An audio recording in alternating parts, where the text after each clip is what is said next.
The next great event which will be discussed is mentioned in chapter 14 Ibrahim, verse 22. And Satan will say when the matter has been concluded, indeed, Allah had promised you the promise of truth. And I promised you, but I betrayed you. But I had no authority over you, except that I invited you, and you responded to me. So do not blame me, but blame yourselves. This is when people on Judgment Day will try to blame the devil for their sins in order to shift their burden of punishment to him.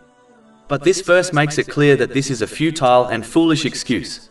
As the devil only inspires people to commit sins, he cannot physically force someone to disobey Allah, the Exalted. Each person makes a choice to obey or disobey Allah, the Exalted, by using the blessings they have been granted correctly or incorrectly, and will therefore face the consequences of their choice. Unfortunately, some do not understand this important point.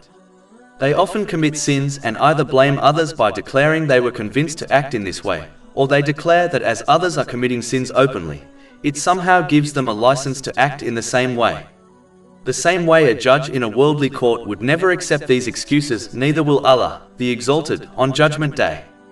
It is important for Muslims not to make culture or fashion the standards for their behavior, as this will misguide them, and they will be left with no valid excuses on Judgment Day. Instead, they should adhere to the teachings of Islam, which simply outlines how a person must behave in all situations.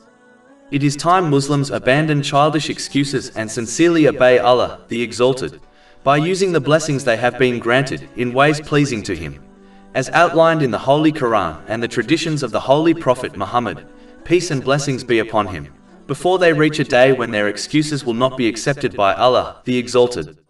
If Allah, the Exalted, will reject the excuses of those who blame the devil when he is their open enemy, and promise to misguide them, how will Allah, the Exalted, accept any other excuse for disobeying Him?